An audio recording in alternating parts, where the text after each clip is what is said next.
In the last thing that I said, I mentioned where I felt they had breached the new contract that they had given me.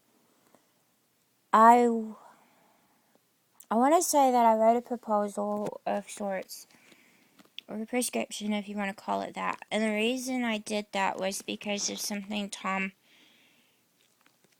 acknowledged in writing a few weeks ago.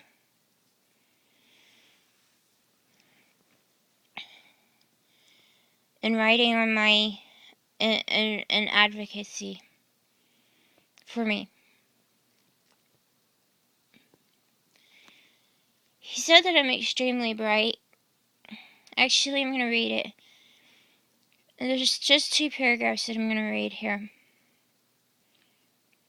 But he said in this, Susan is extremely bright. The first couple of years that I dealt with her, I struggled to understand why she would respond or react so strongly in certain situations and circumstances. After her diagnosis, the autism, it became abundantly clear. Susan does not handle stress or ambiguity or confrontation well. In an effort to help mainstream Susan, our church formed a small care team to work with her and coach her. Over more than a year, that team spent innumerable hours trying to help Susan grow in a number of areas. They sought to coach her towards developing a number of socialization skills. She struggled the whole time and in the end left the church in frustration. In some ways, I think our expectations were askew. It was as if we were asking a paraplegic to walk. Susan has capacities and capabilities, but she does have tremendous struggles with social interaction. Those challenges are magnified when she is put in stressful, demanding, or highly relational contexts. Others struggle as well, because they don't know how to relate to her in a helpful manner. It has been our experience that this compounds the stress and frustration on both sides and can become quite counterproductive. He was right when he said that. First off, he tried to negotiate a better deal on the contract that they wrote up and are now in violation of, with regard to the Sunday morning worship and the remaining lack of official church discipline. You see, before all the initial conflict had occurred, I was attending Sunday morning worship,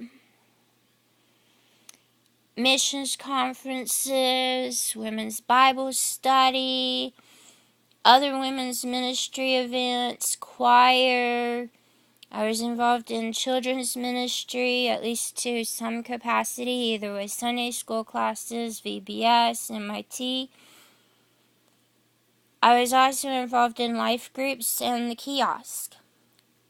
Life groups at their church are their small groups, and they meet on Sunday nights usually. Anybody can go to those, even non-members. So why would a member have been restricted? That's the first question that needs to be addressed. After I got diagnosed, I spent half the year, about half a year after my diagnosis, was spent hearing the people on this care team try to say, oh, you can't go and do that activity anymore because you have autism. Blah, blah, blah. After that. There was a lot of misperceptions, misunderstandings, misconceptions, you name it. So Tom was like, well, Why is women's ministry all of a sudden restricted when you had no issues in that? Or why is this activity suddenly restricted when you had no issues in that? He tried to negotiate a better document, but they refused. Here's the thing. Based on his letter that he had written, and the current position of things. First off, even if they did accept my prescription, one thing has to happen. Tom and I need to be restored completely and fully. Facebook and everything. That is very first and foremost. It's a lot easier to deal with an individual conflict than it is to deal with a conflict on a major epic scale. Which would be what the conflict with the church would be, based on everything I've already said. My prescription, or recommendations, or proposal, or whatever,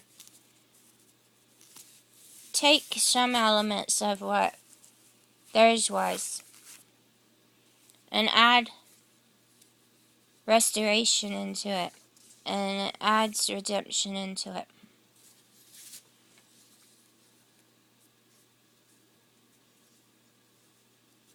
And that's all I want to say right now. I would say something else, but I think I want to reserve it for another video. Because I don't want anybody to miss the point that I'm going to drive home with it. That's all.